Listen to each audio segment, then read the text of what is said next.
Assalamualaikum warahmatullahi wabarakatuh. Perkenalkan, nama saya Muhammad Lutfi, mahasiswa Universitas Indraprasta PGRI, Fakultas Bahasa dan Seni, Program Studi Pendidikan Bahasa dan Sastra Indonesia.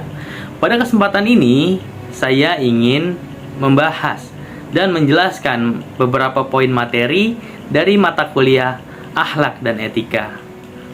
Baik, langsung saja kita ke pembahasannya. Pengertian akhlak. Dalam Islam, akhlak berasal dari bahasa Arab dari kata khuluq yang berarti tingkah laku, tabiat, atau peragai. Secara istilah, akhlak yaitu sifat yang dimiliki seseorang telah melekat dan biasanya akan tercermin dari perilaku orang tersebut. Kata akhlak telah disebutkan dalam Al-Quran surat Syad ayat 46. Sesungguhnya kami telah mensucikan mereka dengan menganugerahkan kepada mereka akhlak yang tinggi, yaitu selalu mengingatkan manusia kepada negeri akhirat. Imam Al-Ghazali menjelaskan bahwa akhlak adalah salah satu sifat yang tertanam di dalam jiwa manusia yang dapat menimbulkan suatu perbuatan yang mudah dilakukan tanpa adanya pertimbangan pemikiran lagi. Macam-macam akhlak. Akhlak ada dua macam, yaitu akhlak terpuji dan akhlak tercela. Akhlak terpuji atau akhlakul mahmudah yaitu golongan akhlak yang seharusnya dimiliki oleh seorang muslim. Akhlakul mahmudah meliputi sifat sabar, jujur, rendah hati, dermawan, sopan, gigih, rela berkorban, adil, bijaksana, lembut, dan santun.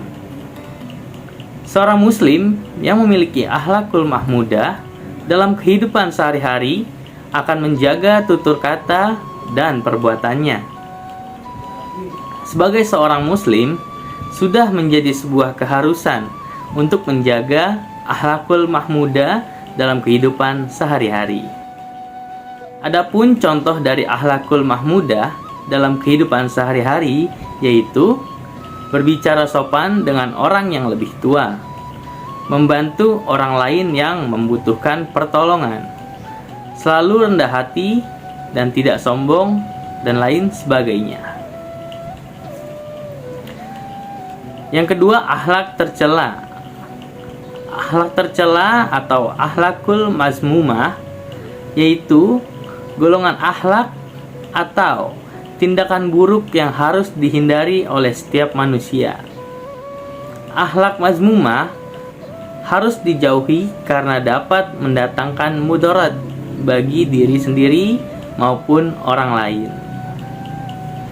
Beberapa contoh akhlakul mazmumah yaitu sifat sombong, iri, dengki, tamak, hasad, takabur, gibah, dan lain sebagainya. Sebagai seorang muslim, sudah seharusnya kita menjauhi akhlakul mazmumah. Hal ini karena akhlak ini sangat dibenci oleh Allah Subhanahu wa taala. Adapun contoh dari akhlakul mazmumah dalam kehidupan sehari-hari yaitu mengingkari janji yang sudah dibuat, berbicara kasar atau durhaka pada orang tua, berprasangka buruk pada orang lain atau suzon, dan lain sebagainya. Keutamaan akhlak dalam Islam. Beberapa keutamaan memiliki akhlak yang terpuji antara lain. Yang pertama, berat timbangannya di akhirat. Seseorang yang memiliki akhlak terpuji disebutkan dalam hadis bahwa ia akan memiliki timbangan yang berat kelak di hari akhir atau kiamat, di mana semua amal manusia akan ditimbang. Sebagaimana sabda Rasulullah Sallallahu Alaihi Wasallam, tidak ada sesuatu yang diletakkan pada timbangan hari kiamat yang lebih berat daripada akhlak yang mulia. Dan sesungguhnya orang yang berakhlak mulia bisa mencapai derajat orang yang berpuasa dan sholat. Hadis riwayat Tirmizi. Lalu yang kedua, dicintai Rasul Shallallahu Alaihi Wasallam. Rasulullah diutus tidak lain adalah untuk menyempurnakan akhlak manusia di dunia. Dan tentu saja Rasul Shallallahu Alaihi Wasallam sendiri mencintai manusia yang memiliki akhlak yang baik. Dari Jabir radhiyallahu an, Rasul bersabda, "Sesungguhnya yang paling aku cintai dari kalian dan yang paling dekat tempatnya dariku di hari kiamat adalah yang paling mulia akhlaknya. Dan yang paling aku benci dari kalian dan yang paling jauh tempatnya dariku di hari kiamat adalah yang banyak bicara, angkuh dalam berbicara, dan sombong." Sunan Tirmizi Sahih. Lalu yang ketiga, memiliki kedudukan yang tinggi. Dalam suatu hadis disebutkan bahwa seseorang yang memiliki akhlak dan budi pekerti yang mulia memiliki kedudukan yang tinggi di akhirat kelak. Rasul Shallallahu Alaihi Wasallam bersabda, "Tidak ada kemelaratan yang lebih parah dari kebodohan, dan tidak ada harta kekayaan yang lebih bermanfaat dari kesempurnaan akal. Tidak ada kesendirian yang lebih terisolir dari ujub rasa angkuh, dan tidak ada tolong-menolong yang lebih kokoh dari musyawarah. Tidak ada kesempurnaan akal melebihi perencanaan yang baik dan matang, dan tidak ada kedudukan yang lebih tinggi dari akhlak yang luhur. Tidak ada wara yang lebih baik dari menjaga diri, memelihara harga dan kehormatan diri, dan tidak ada ibadah yang lebih mengesankan dari tafakur, berfikir, serta tidak ada iman yang lebih sempurna dari sifat malu dan sabar." Hadis riwayat Ibnu Majah dan At-Tabrani. Dan yang keempat, dijamin rumah di surga. Memiliki akhlak yang mulia sangat penting bagi seorang muslim, dan keutamaan memiliki akhlak mulia sangatlah besar. Dalam sebuah hadis disebutkan bahwa Rasul menjamin seseorang sebuah rumah di surga apabila ia memiliki akhlak yang mulia. Dari Abu Umamah radhiyallahu an, Rasul bersabda, "Saya menjamin sebuah rumah tepi surga bagi orang meninggalkan debat sekalipun ia benar, dan sebuah rumah di tengah surga bagi orang yang tidak berbohong sekalipun hanya bergurau, dan rumah di atas surga bagi orang yang mulia akhlaknya." Hadis riwayat Abu Daud. Adab atau etika belajar dalam Islam. Salah satu adab yang diajarkan dalam Islam adalah adab menuntut ilmu. Ya, adab dalam menuntut ilmu sangat diperlukan. Bahkan Imam Malik pernah berkata pada orang Quraisy, "Pelajarilah adab sebelum mempelajari suatu ilmu." Maka dari itu sangat penting untuk mempelajari adab terlebih dahulu sebelum menuntut ilmu.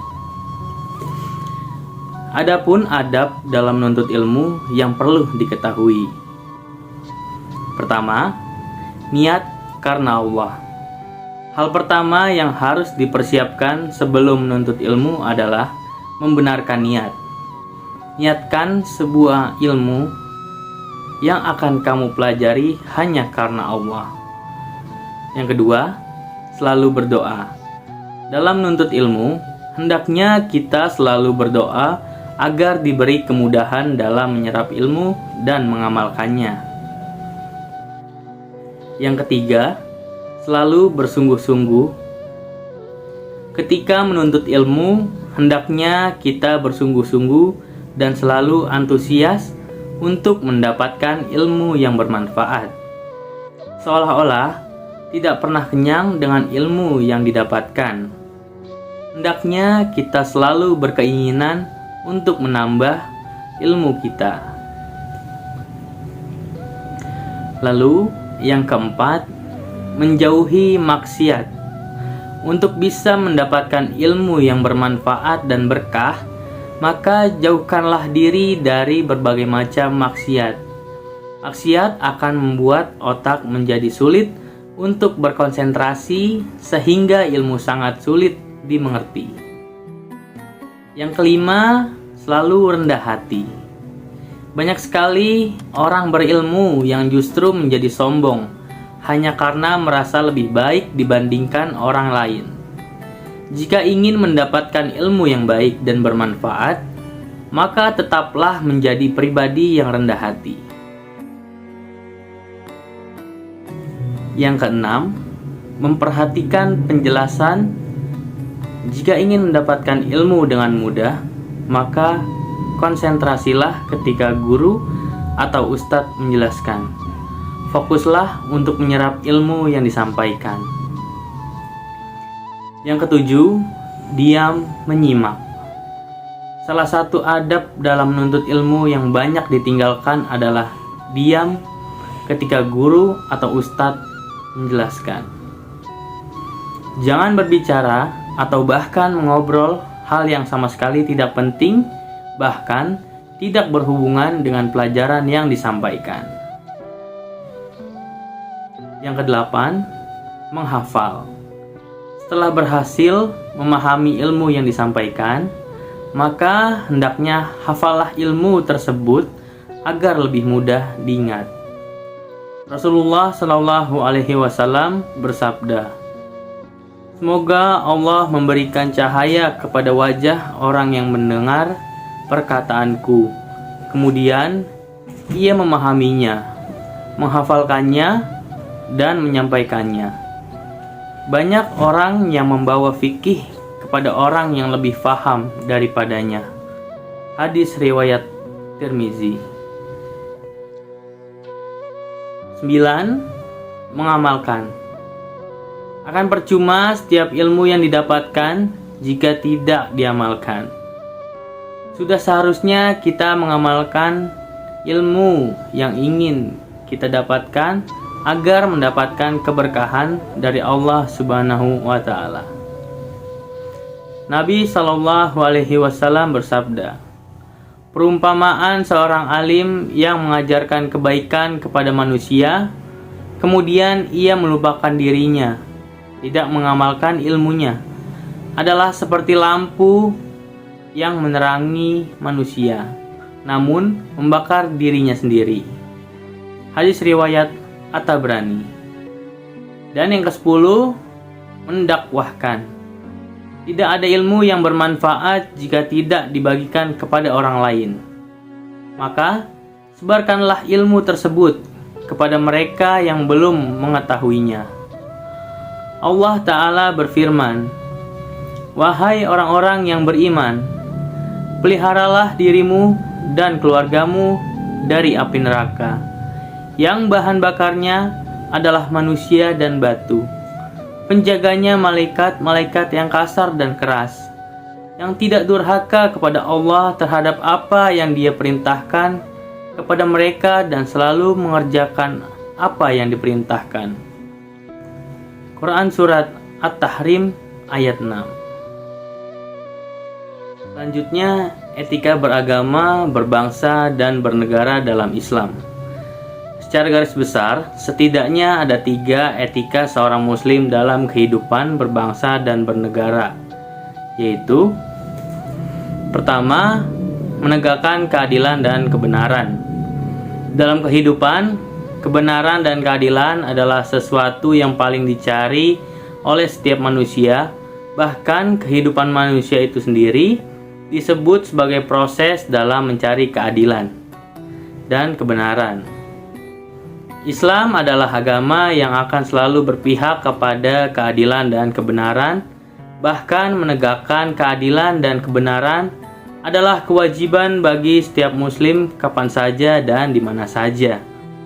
Karena pentingnya keadilan dalam kehidupan manusia, Allah Subhanahu wa Ta'ala memerintahkan kepada orang-orang beriman agar selalu menegakkan keadilan dan kebenaran sebagaimana yang tercantum dalam Al-Quran Surat Al-Maidah ayat 8.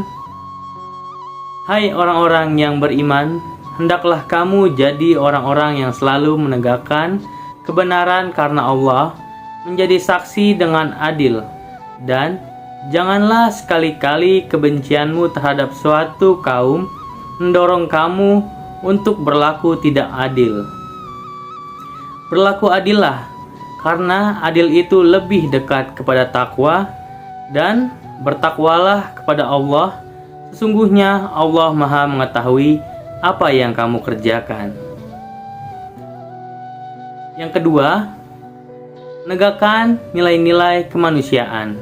Secara genealogis, manusia diciptakan oleh Allah Subhanahu wa Ta'ala dari jenis yang sama, dari nenek moyang yang sama, dan dari bahan yang sama. Persamaan inilah yang menjadi dasar pentingnya menegakkan nilai-nilai kemanusiaan. Penegakan nilai-nilai kemanusiaan dalam Islam menjadi tujuan diturunkannya syariat yang mencakup 5 hal, yaitu hak beragama, hak hidup, hak intelektual, hak kekayaan, dan hak keturunan. Secara sosiologis, ajaran Islam akan mengerucut pada 5 hal tersebut karena 5 hal tersebut merupakan sesuatu yang sangat primer dan utama dalam kehidupan manusia. Dengan demikian, seorang muslim berkewajiban menegakkan pentingnya nilai-nilai kemanusiaan dalam kehidupan berbangsa dan bernegara. Apabila ini terwujud, maka cita-cita menjadi negara yang balbatun tayyibatun warabbun ghafurakan tercapai. Yang ketiga, mewujudkan kemaslahatan umat. Inti daripada syariat Islam adalah terwujudnya kemaslahatan umat. Kemaslahatan ini bisa bersifat material maupun non-material, baik untuk dirinya dan juga untuk orang lain. Kemaslahatan adalah sesuatu yang bersifat universal, berlaku di mana saja dan kapan saja, sehingga harus diperjuangkan oleh setiap manusia. Dalam berbangsa dan bernegara, kebijakan atau keputusan hukum harus mengacu kepada terwujudnya kemaslahatan umat. Bahkan dalam kaidah fikih dikatakan bahwa kebijakan seorang pemimpin harus dikaitkan dengan kemaslahatan. Dengan demikian, peran serta seorang muslim dalam politik secara umum dan kebijakan secara khusus adalah ikut serta mendorong terwujudnya kemaslahatan umat. Etika berbangsa dan bernegara sangat diperlukan dalam kehidupan manusia, karena tanpa etika tersebut, maka kehidupan berbangsa dan bernegara tidak akan berjalan dengan tentram, damai, dan rukun. Oleh karena itu, sebagai warga negara Indonesia sekaligus sebagai seorang muslim, maka sangat penting memahami dan merealisasikan pentingnya etika dalam kehidupan berbangsa dan bernegara. Karena pada hakikatnya, ajaran Islam yang dibawakan oleh Nabi Muhammad SAW memiliki misi profetis untuk menyempurnakan akhlak mulia. Maka dengan memahami dan merealisasikan etika dalam berbangsa dan bernegara, pada hakikatnya kita sedang merealisasikan ajaran Islam itu sendiri. Pengertian musyawarah dan etika berdemokrasi dalam Islam. Musyawarah adalah pembahasan suatu masalah secara bersama-sama dengan tujuan mencapai suatu keputusan yang dapat menyelesaikan masalah. Musyawarah dilakukan agar tercapainya mufakat. Prinsip dari kegiatan musyawarah merupakan bagian dari sistem demokrasi yang sering dikaitkan dengan ilmu politik. Prinsip demokrasi dalam Islam. Yang pertama, musyawarah atau asyura. Prinsip ini menjelaskan cara pengambilan keputusan berdasarkan kesepakatan bersama dengan mengutamakan kepentingan umum daripada pribadi atau golongan. Quran Surat Al-Imran ayat 159 artinya, dan bermusyawarahlah dengan mereka dalam urusan itu. Quran Surat Asy-Syura ayat 38 artinya, dan bagi orang-orang yang menerima seruan Tuhannya dan mendirikan sholat, sedang urusan mereka diputuskan dengan musyawarah antara mereka, dan mereka menafkahkan sebagian dari rezeki yang kami berikan kepada mereka. Yang kedua, Adil atau al-adalah artinya penegakan hukum di berbagai sektor kehidupan sehingga berjalan adil dan bijaksana bagi semua orang. Quran Surat Al-Maidah ayat 8 yang artinya berlaku adillah karena adil itu lebih dekat kepada takwa. Dan bertakwalah kepada Allah, sesungguhnya Allah Maha mengetahui apa yang kamu kerjakan. Yang ketiga, memenuhi kepercayaan atau al-amanah. Setiap orang yang terlibat dalam demokrasi wajib menjaga amanah yang dititipkan saat musyawarah. Quran Surat An-Nisa ayat 58 yang artinya sesungguhnya Allah menyuruh kamu menyampaikan amanat kepada yang berhak menerimanya dan menyuruh kamu apabila menetapkan hukum di antara manusia supaya kamu menetapkan dengan adil. Lalu yang keempat, tanggung jawab atau al-masuliyah. Setiap muslim wajib menyadari jabatan dan kekuasaan adalah amanah yang harus dilaksanakan. Mereka yang dititipi amanah wajib bertanggung jawab di depan Allah Subhanahu wa Ta'ala dan mempercayakannya. Setiap kalian adalah pemimpin dan setiap kalian akan dimintai pertanggungjawabannya. Hadis riwayat Bukhari. Dan yang kelima ialah kebebasan atau al-huriyah. Bagi seorang muslim, kebebasan wajib diterapkan selaras dengan tanggung jawab. Jangan sampai kebebasan dilakukan tanpa kendali hingga merugikan lingkungan sekitar. Quran Surat Al-Imran ayat 104 yang artinya, dan hendaklah ada di antara kamu segolongan umat yang menyeru kepada kebajikan, menyuruh kepada yang ma'ruf dan mencegah dari yang munkar. Merekalah orang-orang yang beruntung. Baiklah, terima kasih atas perhatiannya. Itulah materi yang dapat saya sampaikan. Semoga bermanfaat khususnya untuk diri saya sendiri. Apabila ada kekurangan atau kesalahan, mohon dimaafkan. Wabillahi taufik wal hidayah. Wassalamualaikum warahmatullahi wabarakatuh.